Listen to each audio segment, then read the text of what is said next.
జిల్లా ప్రజలకు రాయచోటి వాసులకు అస్సలాము అలైకుం వరహ్మతుల్లాహి వబరకాతుహు నమస్కారం. నిన్న రాయచోటి నుంచి ఒక మహానాయకుడు అనుకుంటారో ఏమనుకున్నాడో ఒక ప్రెస్ మీట్ ఇచ్చినాడు. అందులో మున్సిపల్ చైర్మన్ స్థాయి అడగడం జరిగింది, వైస్ చైర్మన్ స్థాయి కూడా అడగడం జరిగింది.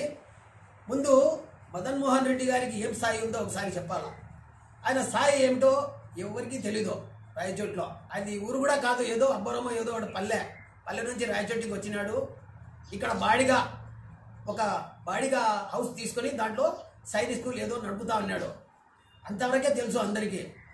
ఆ తర్వాత రాజకీయాల్లో నారాయణ రెడ్డి వాళ్ళ వర్గంలో ఉన్నాడు. అప్పుడు కూడా నేను ఉన్నాను. అప్పట్లో ఉన్నాడు, చేరినాడు. ఆ రాజకీయాల నుంచే కొంచెం సంపాదించినాడు. అతనికి ఏం స్థాయి ఉందో అతను చెప్పాలా. Municipal chairman, municipal vice chairman స్థాయి రాయచోటిలో ప్రథమ ద్వితీయ స్థాయిలో. వాటికన్నా ఎక్కువ స్థాయి నీకు ఎక్కడిది? స్థాయి గురించి మాట్లాడతావా? మైనార్టీలు మాట్లాడితే నీకు మైనార్టీల గురించి మనిషికి తప్పు చెప్తావా? నీ గురించి చెప్పాలంటే ఎన్ని తప్పులు ఉన్నాయి? నీ కబ్జాలు ఎన్ని ఉన్నాయి? ఏం నీ గురించి ఏం తప్పులు లేవా? నీ స్కూలు ఎవరితో బాడిగ భూమి తీసుకుని మళ్ళీ వాళ్ళ దగ్గర కబ్జా చేసినావు. నీ స్కూల్ ఉండేది, నీ స్కూల్ బిల్డింగ్ అంత డబ్బు ఏడు నుంచి సంపాదించినావు? మిగతా ఇన్ని కాలేజీలు ఏడు నుంచి వచ్చినాయి నీకు? నీ మాదిరిగా ఈ పక్క వైసీపీ పార్టీ లేదా కాంగ్రెస్ పార్టీలో ఉంటూ అక్కడ పోయి రమేష్ రెడ్డి వాళ్ళతో హైదరాబాద్లో చట్టపట్టాలు వేసుకొని తిరిగి అక్కడ మీ కాలేజీ పనులు చేసుకొని రావడం మాకు తెలియదనా? నీ మాదిరిగా ఇక్కడ ఎవరూ లేరు.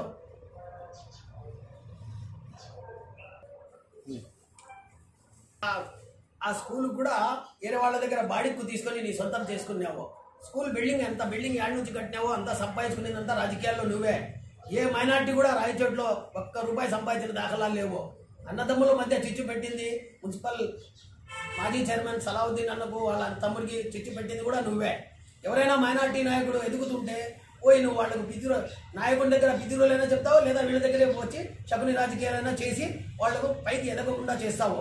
నీ రాజకీయాలు అందరికీ తెలుసు కాబట్టే నీ గురించి ఎవరు పట్టించుకోలే. ఆ నాయకుడు తెలుసుకొని నీ గురించి పట్టించుకోలే. నీ ఆక్రమణలు ఎక్కువైనాయి. నీ భూ ఆక్రమణలు ఎన్నున్నాయంటే ఒకసారి తెలుసుకుంటే, వారణాసి ఆంజనేయులో 1.95 సెంట్లు ఆక్రమించావు. అలాగే SC ST గూటం రాయుడు వాళ్ళ భూ ఆక్రమణ చేసినావు. అలాగే వాళ్ళు SC ST యాక్ట్ కేసు కూడా నీ మీద జరిగింది. 1980లో సర్వే నెంబర్ 22/1లో 60 సెంట్లు దళితులకు భూమి ఇస్తే దాన్ని నువ్వు కాజేశావు. ఇద్దరు ఈకుండా ఉంటే వాటికి కూడా దౌర్జన్యంగా ఫెన్సింగ్ వేసినావు. ఇలా నీ దౌర్జన్య కాండ ఎంతో జరుగుతుంది. యాస్మిన్ అనే మహిళ దగ్గర 80 సెంట్లు భూమి కాజేశావు. ఇవన్నీ దౌర్జన్యాలు కావా? భూ ఆక్రమణలు కావా? నువ్వు ఆక్రమించేదే కాక నీ పక్కన కూడా ఆక్రమించే వాళ్ళని కూర్చోబెట్టుకుని రకరకాలుగా చెప్తావా? చైర్మన్ స్థాయి రాయచోటిలో ఇతనికన్నా ఎక్కువ స్థాయి ఎవరుందో చెప్పు. వైస్ చైర్మన్ స్థాయి ద్వితీయ స్థాయి వాళ్ళకన్నా ఎక్కువ స్థాయి నీకు ఇస్తారా? నీకు ఏ స్థాయి కూడా లేదు. మన వైఎస్ఆర్ కాంగ్రెస్ పార్టీనే నీకు ఒక స్థాయి ఇచ్చింది, రాష్ట్ర స్థాయి. ఆ స్థాయి వదిలేసిపోయినా నువ్వు ఇక నీ స్థాయి ఏముంది? నువ్వు ఒక మనిషివే అంతే. మేము ప్రజానాయకులము, ప్రజాప్రతినిధులము. నువ్వు కూడా ప్రజాప్రతినిధి అయినా నువ్వు ఒక కౌన్సిలర్వే అంతే. నీ కౌన్సిలర్ కన్నా తక్కువ వాడు చెప్పినా నీకు ఎక్కువే. సో నీ దౌర్జన్యకాండలు, నీ వితండవాదాలు ఎవరు భయపడేవాళ్ళు లేరు. గతంలో అందరి గురించి, ఈశ్వర్ గురించి, చైర్మన్ గురించి, గోస్కాన్ గురించి అందరికీ చెప్పినావు నువ్వు. వాటి ఏ విషయం కూడా దాంట్లో నిజం లేదు. అన్ని నువ్వు అవాండాలు వేసి వాళ్ళను భయపెట్టి ఇంకోసారి నీ పైన ప్రెస్ మీట్ ఇవ్వకూడదు అని భయపెట్టేదానికి చూస్తున్నావు. ఇక్కడ ఎవరు భయపడేదానికి లేదు. ఇంకా నీ చిట్టా ఉంది, ఇంకోసారి విప్పుతాము. ఇంకా నువ్వు మా గురించి కూడా పాల్గొండాడు దగ్గర పోయినామని నువ్వు ఒక మాట చెప్పినావు. పాల్గొండాడు దగ్గర పోతే భయపడి మళ్ళీ ఇక్కడ రావాల్సిన అవసరం ఏముంది? రాయచోటతోనే పాల్గొండాడు దగ్గరే ఉండి ఆడి నుంచి రాజకీయాలు చేస్తాం. నీ మాదిరిగా పిల్లి బిత్తిరి రాజకీయాలు కావు మాయి. పాల్గొండాడు దగ్గరైనా ఉంటాం, ఎవరి దగ్గరైనా ఉంటాం. పోయి మళ్ళీ ఇక్కడ రావడం ఏమి నీ మాదిరిగానా? అదేం లేదు. నువ్వు ఎన్ని అభండాలు వేసినా, ఎన్ని కుతంత్రాలు పన్నినా, నువ్వు ఎన్ని నిరాధార ఆరోపణలు చేసినా ఇక్కడ భయపడేదానికి ఎవరూ లేరు. ఇక చూసుకుందాం. రాబోయే కాలంలో నీకు మాకు అంతా పడుతుంది, చూసుకుందాం.